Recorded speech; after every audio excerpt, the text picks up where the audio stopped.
Okay. All right, Jack E. Goertzen, Goertzen, retired Associate Justice, California Court of Appeals, Division 2, 2nd Appellate District. Robert R. Devich, D-E-V-I-C-H. I'm also a retired Associate Justice of the California Court of Appeals, 2nd District, Division 1. All right. And I think we're all ready to go here. Is that not part of it now? Okay. Okay, stand by just a moment here and just talk to Justice Goertzen. So I'll be looking right at Bob. Yeah. Okay. Okay. Spin over just a little bit. All right, we're ready. We're ready. All right.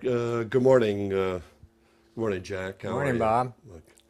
My name is Robert R. Devich. I'm a retired Associate Justice from the California Court of Appeals, 2nd District, Division 1. And I'm here today, October the 18th, with the Honorable Jackie Goertzen, who is also a retired Associate Justice from the California Court of Appeals, 2nd District, Division 4. Jack and I will be conducting an interview on behalf of the Appellate Court Legacy Project.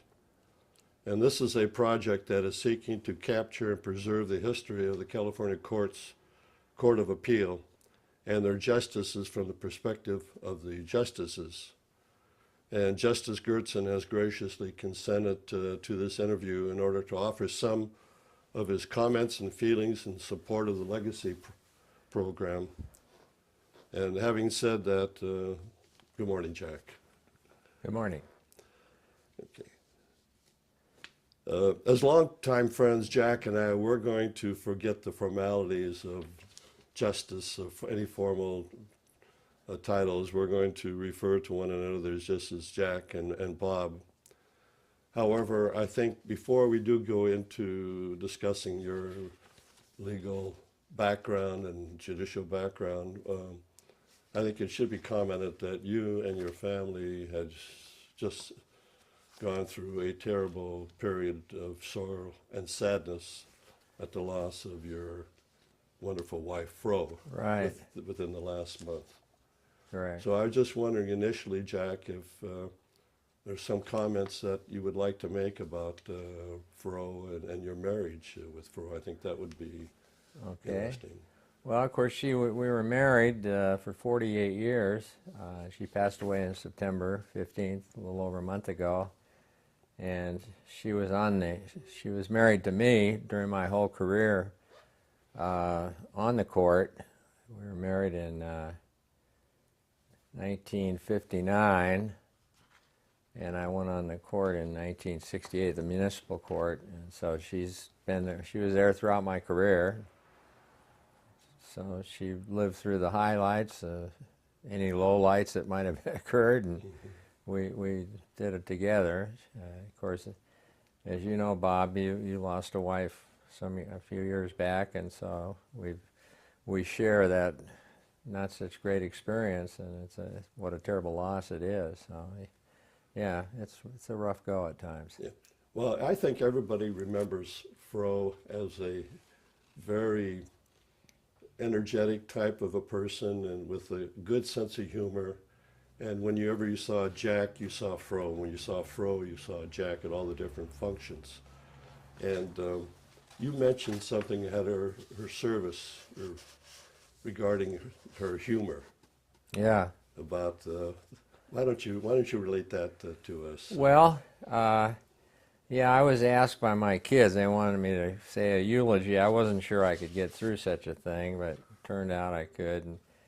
And the last 3 weeks after she was diagnosed with the cancer she had, she was home. And two of the daughters did all the medical provisions for her, and kept her in the medication she needed. And the rest of the family, I got two other daughters. There were 4 daughters and a son. They were all here during the last 3 weeks of her life. And so one night, or one day, late afternoon, I was sitting with her and I was reading because I thought she was asleep, and I sort of sensed her eyes were open, and I looked up and she was looking at me, and so I said, "Can I get you anything?" She said, "No." She was very sensitive to noise, so she said, and we were upstairs in this home, and she said, "What's that noise downstairs?" And I said, "Well, that's the kids. They're all here." She said, "You mean all 5 are here?" "Yeah." "What are they doing?" I said, "Well, they're down there. I think they're making some sandwiches and coffee and stuff." She said, "Oh, that's interesting." I said, "It's very peaceful. They're all very friendly." I said, and I thought I'd throw in a little of my weird humor. I said to her, "You know, there hasn't been a shooting or a stabbing yet down there." And so she looked out the window, and it was still, the sun was, she looked at me, she said, "Well, just remember the day ain't over yet." So that was the type of thing that she would do. That was only about 4 days before she passed away. Yeah. Okay. Well, I just know on behalf of all your many, many friends that they really offer their prayers and sorrows for you and your family in regards to Fro. Thank you very much, Bob. Incidentally, you're one of these few native Californians, aren't you? That's right. I was born in Culver City, at what was then Culver City Hospital, Memorial Hospital. It's now Brotman Hospital. It's just off of Venice and Culver City. And then somehow you got connected with the beach. How Well, did that happen? wasn't until later. My dad was a builder contractor, and at that point in his life, he'd buy homes, fix them up, and then sell them for profit. Much to my mother's chagrin, they'd no sooner get a place all fixed up, and boom, you know, he'd have it sold. But we moved around quite a bit, and I went to. I did go to one particular junior high school, Louis Pasteur Junior High School, which was out in West Los Angeles. Then I went to LA High, and they were uninterrupted. By that time, he had built a 8-unit apartment, and we lived in one of the 2-bedroom apartments. I was an only child, and so I had some stability there. It was about it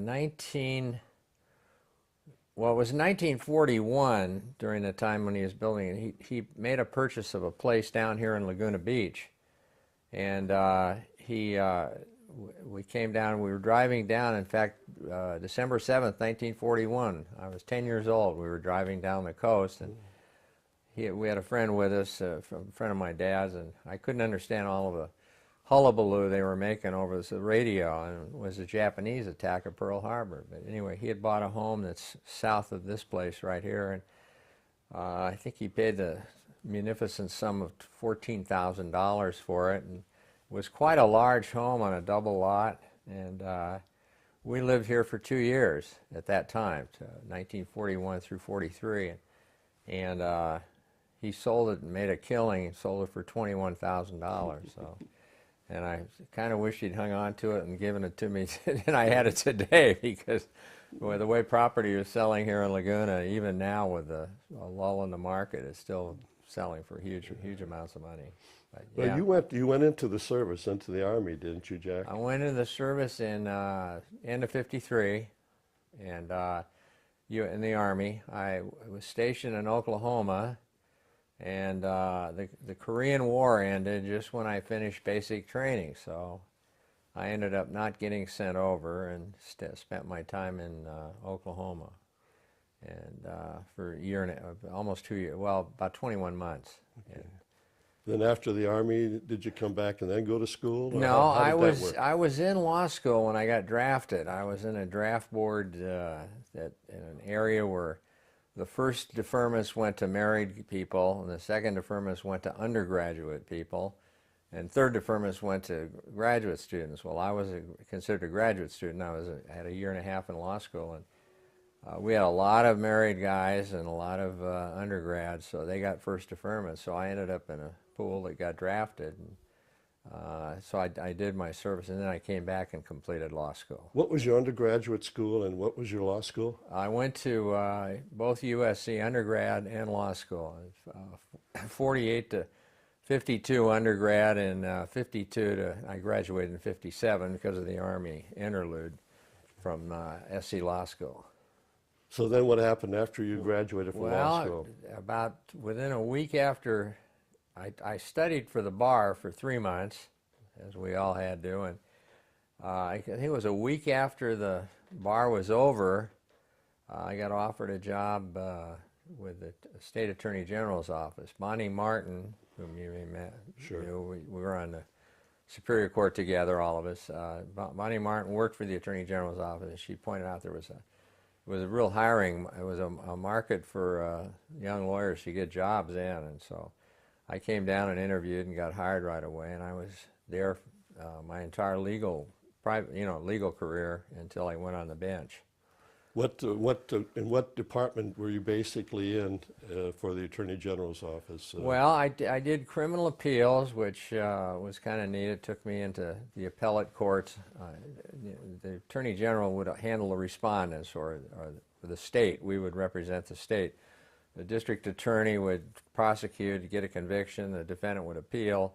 We'd step in for the state on appeal, and of course, then appellate counsel would represent the defendant. And I did a lot of those criminal appeals, including had a lot of experience in the state Supreme Court in those cases. And then they created a trials and investigations section, which of course everybody wanted to try cases, and I got a chance to step in and try a lot of lawsuits. And anyone that you can think of that sort of stands out in your mind? well, I did try one of the cases I got. I had to step in for the DA's office as a prosecutor because the attorney who had been prosecuting this fellow, there was a reversal, and that attorney had gone into private practice and represented the guy on some aspects of the case, so they felt, the district attorney's office felt they should recuse themselves, and they called for our office, and I was assigned to prosecute this case after the reversal, and I secured a death penalty in the case. Tried the case against the deputy public defender named Wilbur Littlefield, who later became the public defender of LA County, and it was a great experience because he had a wonderful sense of humor and was a really neat fellow. Very fine reputation. Yeah, very good lawyer. And then we had a case involving statewide investigation of assessors' offices. There'd been some allegations of bribery in San Diego County, Orange County, LA County, and so we had a widespread investigation of that, and I was involved in that for about 1.5 years. And that was the type of things to handle. It was really interesting. So how did that eventually graduate you into the judicial arena somehow? Well, how did that happen? Graduating in what? Into the judicial arena. What happened was, through my appellate experience, I got to know many of the appellate justices, a lot of the old-timers that you knew and stuff. And one of them was Walter Fort, who was in your division, Division 1. He was a wonderful fellow, and I got to know him and have coffee from time to time. And at a given point, Walter Fort was very close friends with Bill Clark. Okay, I believe before we got the phone ringing here, we were talking about how I got into the court. Walter Fort was very close friends with a fellow named Bill Clark, and Bill Clark was Governor Reagan's executive secretary at the time. And Walter Fort asked me one day, he said, "How would you like to be on the municipal court?" And I said, "Gee, I'd never given it that much thought." I had not at the time. What year was that, Jack? Can you remember? That would have been around end of 67, early 68. Okay. No, it was into 68. And then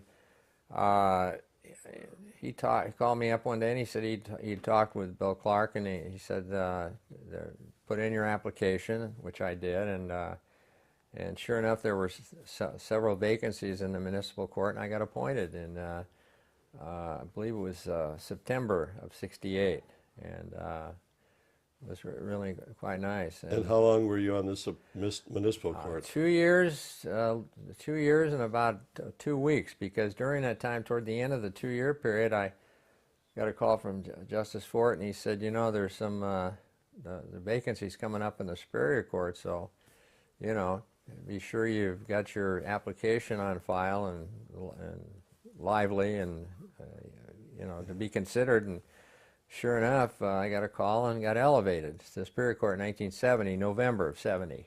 Okay. And how long were you on the Superior Court? Until I went on the Appellate Court, which was April of 1988. Okay. And then April of '88 to September of '91. In what capacity did you serve in the Superior Court? I think you were...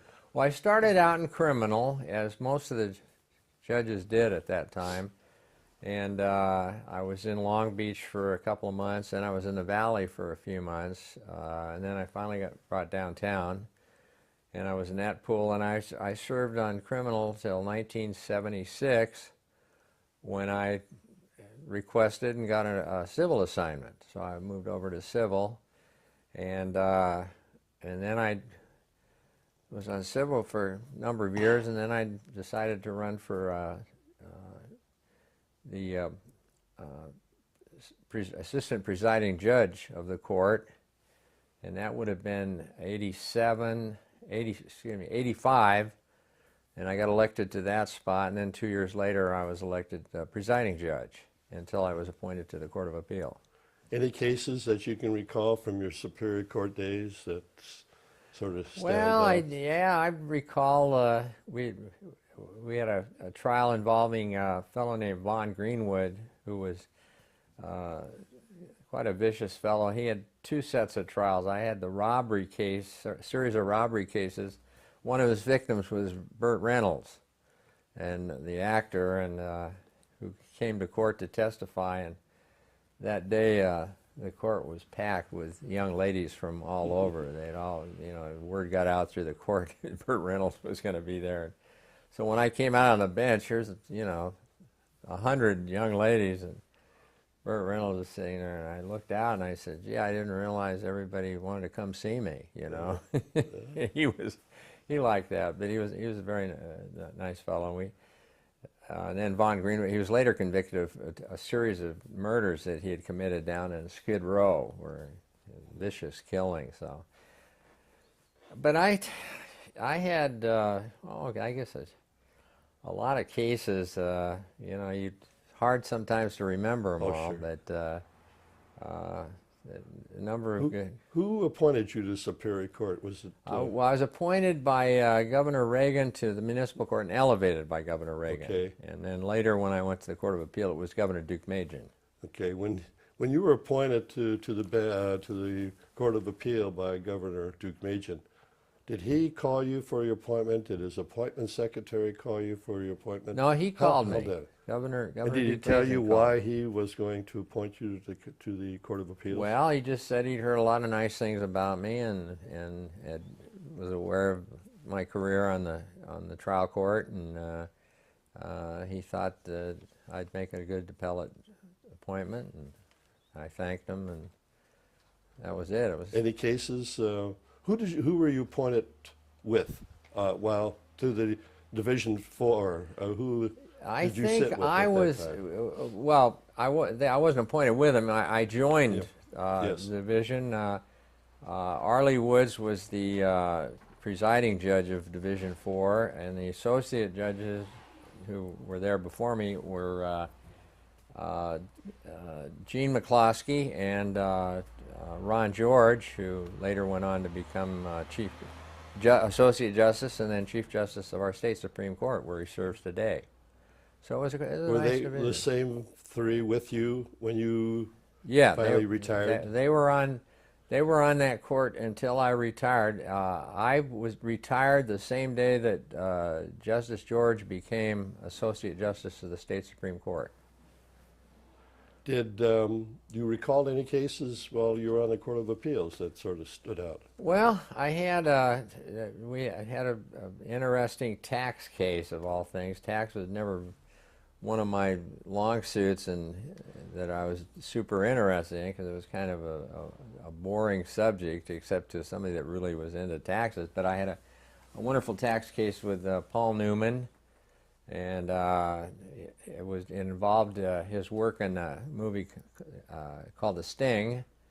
I believe the state was trying to impose a full 60-day tax, which was his shooting schedule in California, and in fact he only shot about 4 weeks of that 60 days, and we ultimately held our division, and I wrote the opinion that he could only be taxed for the time he was actually in California doing the work. So it made it got into the tax book. So I got some fame as a writer of a tax opinion, but I think I had. I'm trying to think, Bob. It's so many. Sometimes they sort of run together, the cases. Yeah, that's exactly right. That's right. We had a case with the actor Robert Conrad. I wrote an opinion there where he was. Again, it was another, ironically, a tax case where, but we ruled against him. He wasn't too happy. He actually came to the court and sat in on oral argument. I guess he'd been following the case from the word go. He was an appellant. He had, all intendments were against him. The trial court was. We usually upheld the trial court most of the time, as you well know. So, but he was quite unhappy. Since you sat on the three various courts, which of the three did you enjoy the most? I would say the Superior Court. I like the idea of working with attorneys face to face, and the Appellate Court was a nice assignment, very pleasant. But you're pretty isolated. Well, you're a people's person. You're known as a people's person, so I would venture to guess that is where you would. Well, I think that was a feeling. I enjoyed the interaction. You go into chambers with the lawyers and discuss a case, or you make rulings. You're there in court where the battle's going on, and when we do appellate work, we're working off a trial record, and you got a couple of very brilliant, bookish attorneys doing the appellate work, whereas in trial court you got the give and take of, you made rulings on the spot, Sure. I mean, in the appeals, we'd take the case under submission, and maybe a month later we'd render an opinion. But in the trial court, you had to make your calls, a lot of your calls right then and there. Yeah. Well, from a personal standpoint, I've heard many comments about you were very affable and very pleasant, and the attorneys loved to work with you on the Superior Court. So that probably showed in your feelings towards that court. That was nice to know. Going back to Justice Fort, when I got appointed to the municipal court, he called me in and he gave me some advice I remembered throughout my career, and I thought it was the sagest thing I'd ever heard. He said, when you go on a court, he said, you got to take your work seriously, because what you do affects people's rights, property rights, or in the case of criminal cases, may affect their liberty. So the work is serious work. And he said, but don't ever take yourself too seriously.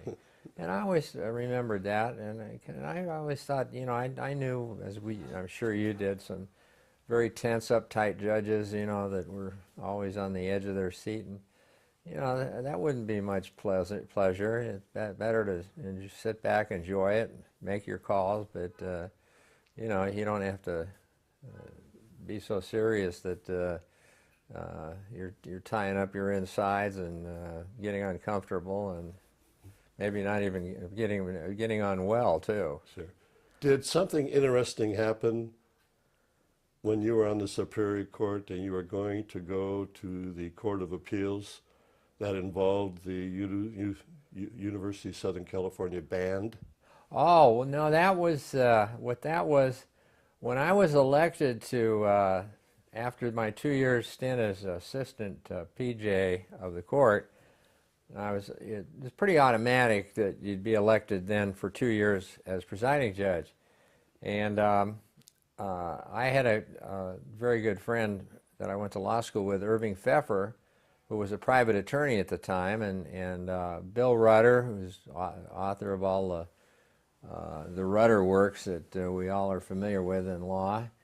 They all got together, and unbeknownst to me, for the day I was going to be, first day on the court, after being elected PJ, the calendar was always called by the assistant PJ, so I was back in my office, and I got the PJ office, and I got a call from Skip Byrne, who was the assistant PJ, and he said, "Could you come out here?" He said, "I got a problem with one of your cases that you had when you were assistant PJ." So I go out there, and I'm sitting, Skip had pulled up a chair, and I'm sitting down there, we're looking at a file, I'm trying to think what he's talking about, and all of a sudden the back door kicked open, and about 12 or 14 members of the SC marching band came in and played the SC fight song. And of course it reverberated throughout as you well know, that court is huge and the acoustics are phenomenal. So I was serenaded by the SC marching band, and it was quite a thrill. And it was all engineered by Irv Pfeffer and Bill Rudder. So, and of course Skip was an old UCLA guy. He said, "I don't know what I'm doing out here, listening to this SC serenade." But yeah, that was quite a kick. That was well talked about, believe me. Yeah. When you were on the Court of Appeals, did you have a collegial type of a division? Very much so. Very much so. I can remember. We as you well know, everybody has their ideas about how things should be decided, and you might be at odds philosophically with one of your seatmates. But we always were very affable about everything, and even in dissenting situations, there was never any harsh feelings. And I remember particularly one case where I really learned what a neat lady Arlie Woods was. I knew she was a very neat lady going in, but I mean, it was evidenced very much so in a situation where I wrote a dissent to a case, and I can't think of the factual situation, but it was a case where I dissented strongly, and Justice Woods had written a majority, so she rewrote her majority opinion to include a pretty good slam at the dissenting judge, me. So I went in and I said, "Hey, Arlie, I got to tell you something. If you're going to put this in the opinion, I'm going to rewrite my dissent, and we're going to really have a hullabaloo here." And she looked up and laughed. She said, "Oh, take it. We'll take it out." She said, "It was just a quick reaction." But I mean, that was the kind of nature of our relationship. We all went to lunch after. We'd have sessions where we discuss the cases coming up. And we'd always go to lunch together over at Langer's Delicatessen, which was fairly near the Appellate Court. And that was Eugene McCloskey's place. Yeah, and he used to kid me because Gene was a big corned beef man, and I liked turkey, mayonnaise, and lettuce and tomato. And he says, you don't go to a Jewish delicatessen and order a turkey sandwich. You order corned beef. I drove him nuts. So you never found any lack of collegiality that affected any of the decisions? I can never remember any of the judges ever getting mad at each other. That's very important, isn't it? Oh, absolutely. You got to work together for a long time. I mean, nobody knows how long you might be sitting on that court, and if you have a hostile feeling that crops up, that could be very uncomfortable. And we never did. It was always a pleasure to come to work.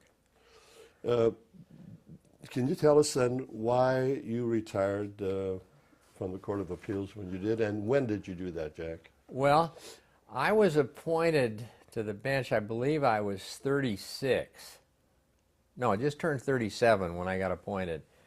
And as you well know, Bob, we get a fully vested retirement after 20 years.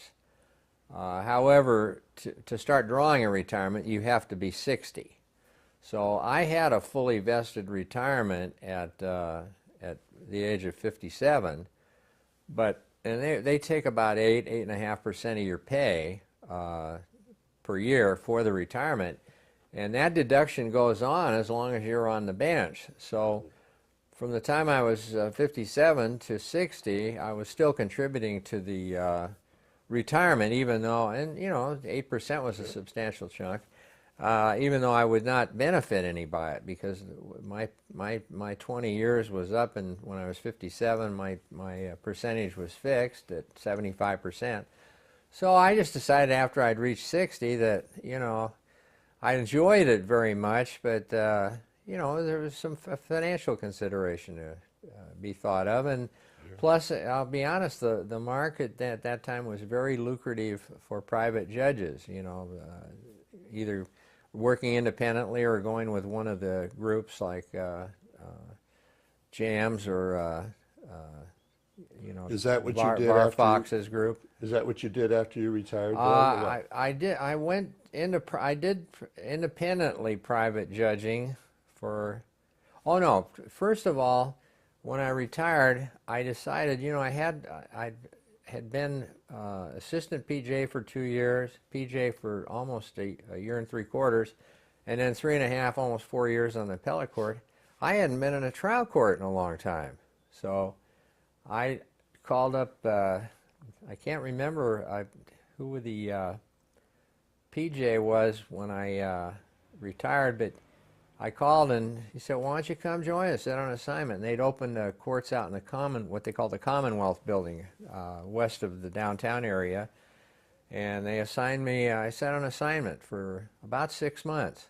We tried some cases, just to get the feel of it again. Yes. It was fun. It's like once you learn to ride a bicycle, you don't really forget it. So it came back quick, and I enjoyed that. So for about 6 months, I sat on assignment, and then I did some independent private judging. Then I joined JAMS for a while, and then I left JAMS and went back to independent judging. And it finally, I know Jim Colts, the late Jim Colts, said the shelf life of a retired judge is about 10 or 11 years. And after that, you kind of got to, start to dry up a little, and you got to decide whether you want to do some advertising or, you know, go around and push yourself. And I decided, I let it just sort of taper off. So I do a little bit now, but not much. Okay.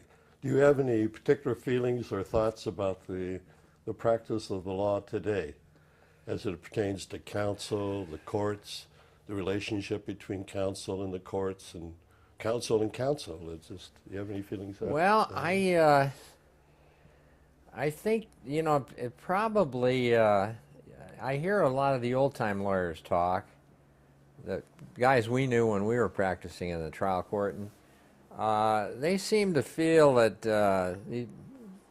both attorneys take themselves a little too seriously. It's not as relaxed as when you and I did the trial work. And that's not necessarily a criticism, because a tense judge isn't necessarily a bad judge. It's just, I don't think, as I told you earlier, I don't think it'd be enjoyable to be sitting there with a great tenseness in the court all the time. But you can still have wonderful judges. But they seem to lack the relaxed atmosphere we had. And I've heard many, you know, when I did the private judging, I'd get some of the attorneys I used to have, and they'd comment on it. They'd say, we miss some of the old guys and the old days. And Did you, I believe you've received quite a few awards for your judicial career. Can you think of any that well, there was a a nice award from the then LA Trial Lawyers Association, called LATLA at the time. It's since become, they changed their name to the California Consumers Attorneys Group. And I was Trial Judge of the Year 1 year for that. That was a very nice award. It's a very prestigious and nice group of guys and gals, fine attorneys. The Lawyers Club honored me as a Judge of the Year.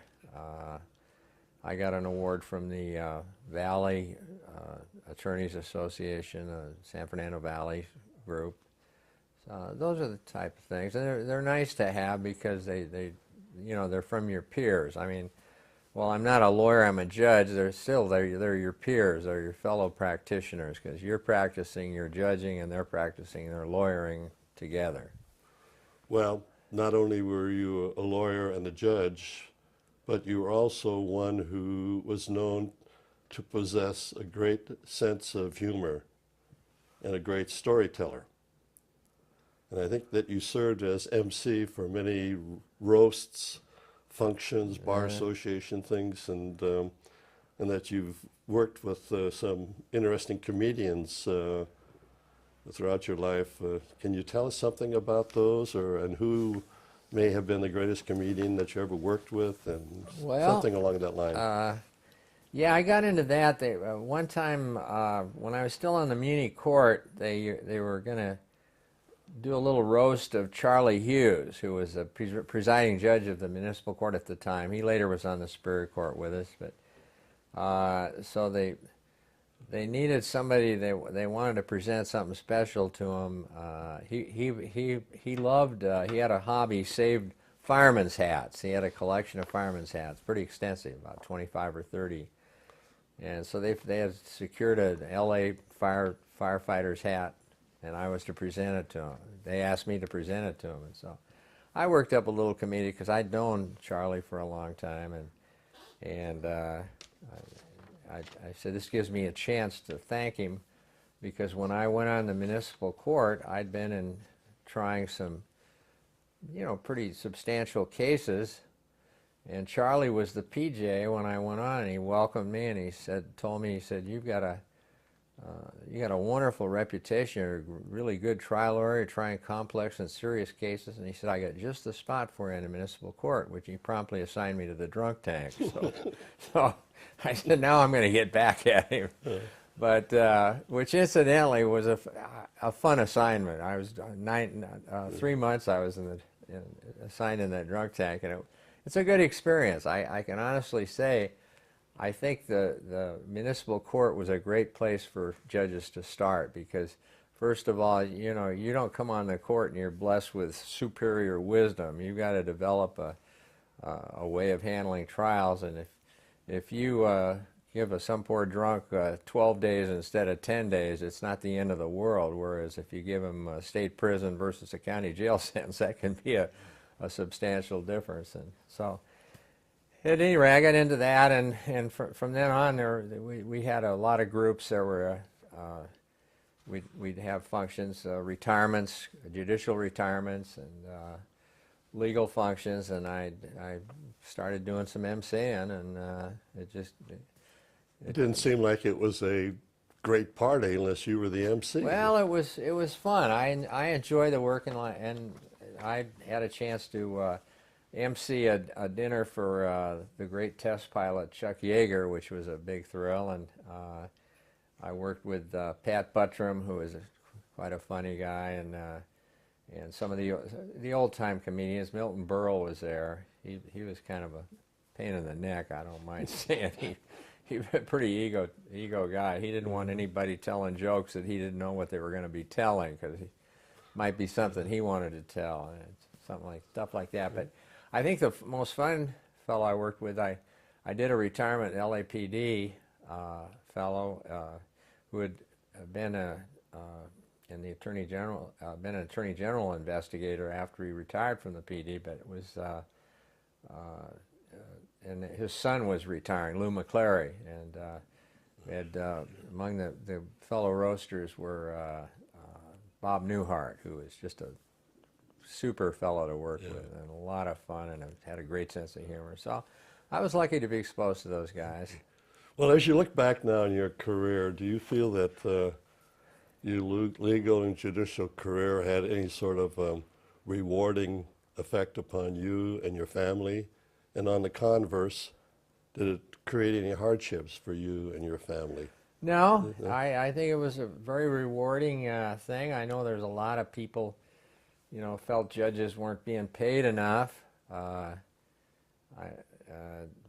never felt too bad about it. I thought the pay was pretty adequate, and I was always enjoyed the raises when they came. But the work itself was rewarding. You felt you were doing something for your community. You were serving the people of California as a judge. So Has the attitude of society may changed towards the feeling towards judges and lawyers? well, there always has been. There was an old joke I remember. They said a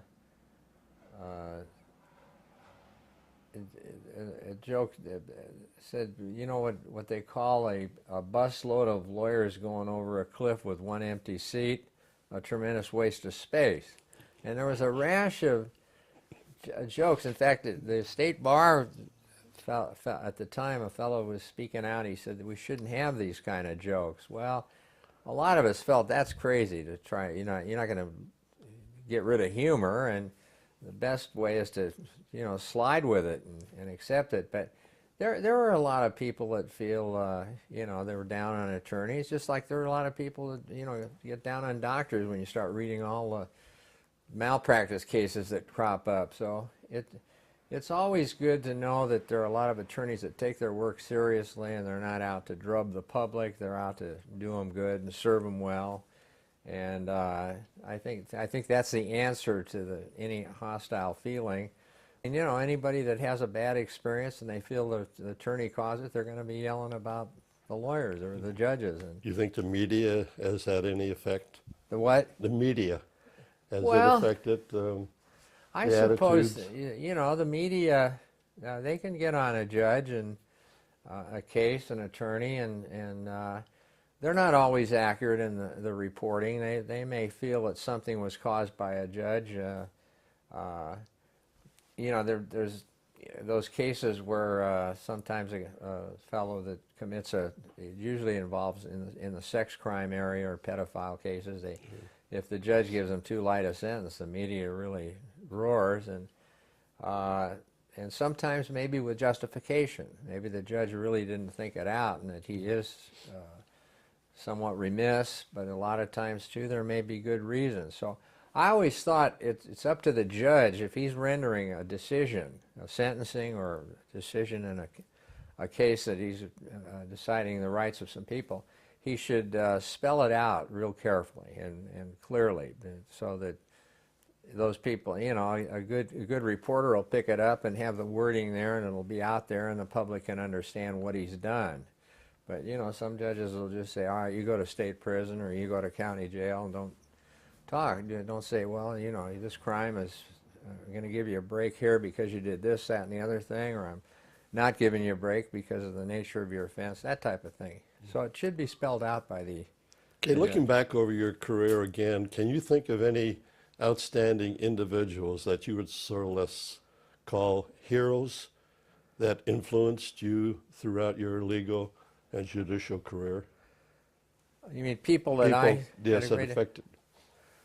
Well, I always had a great admiration for Malcolm Lucas, who was the Chief Justice prior to Ron George. I have a lot of admiration for Ron George. He's a very bright, intelligent fellow who's running a tough court and running it with I think great ability. And the same with Malcolm Lucas. He always had a great judicial temperament and the way he carried himself. He made wonderful appearances in the public. These guys, when they go into public and they're good and handle themselves well, that's what the public takes away. That's a judge's judge, and it's doing other judges good to have people like that. I can't think of, I mean, I had a lot of judges, individual people I had a great fondness for, both ladies and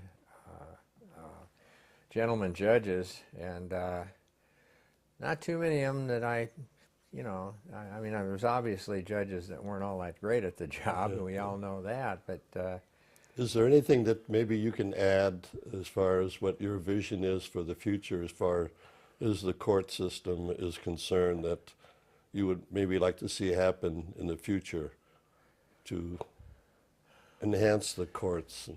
well, I would just hope that anybody that goes on the bench would remember the responsibility it carries, both in the way they carry out their job, as Justice Fort said to me, do it seriously because what you do affects people and affects their freedom and affects their property rights. But also be more aware of the public, that what you're doing, majority of our cases the public doesn't even follow because they're just, we've got a bunch of cases moving through, plumber suing another guy for the plumbing job he did and stuff. That doesn't make the paper, but do it well. Do it. Try to do it to the extent you can make both sides reasonably happy. Always, the loser is always going to feel bad, but I think. But as you get into the cases that might get picked up by the press, be aware of that. And as I said earlier, elucidate when you make rulings or when you make final rulings, especially, and let the public know why what your thinking is. Then if they disagree with you, so be it. But you've at least let the public know. But if you don't do that, then they just, and they feel you've done the wrong thing, they can go nuts with it because you've said nothing that really defends your position. Not that you have to defend your position, but you certainly, I would say this, I've always felt that if you can't articulate in some fashion the reasons for a decision, then maybe that decision has problems with it. In other words, if it's a good decision, you ought to be able to state why. And if you feel like you just don't want to say anything about it, then it might look like you're stonewalling or something. So I just think as a future, the judges should be constantly aware that we're in a media society now. I think when you and I first started on the court, we didn't have too many cases like O.J. and these cases that are, they're just being followed, the Enron case and things like that.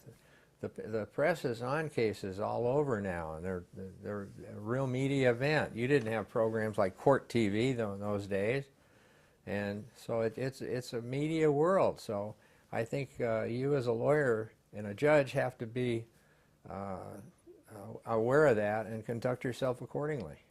Well, I can say, Jack, from a personal standpoint, that I know that you have the reputation for having conducted yourself in a very highly dignified and honorable way throughout your whole judicial and legal career. And California should be thankful that they had somebody like you as part of their court system. But I have to ask you one thing before we close, unless there's something else that you want to add after I ask this one question. I remember that you had an old-time Porsche. Do you still have it? I do. It's downstairs in the garage right now. What year is it? 1965, before I went on the bench. How tall are you?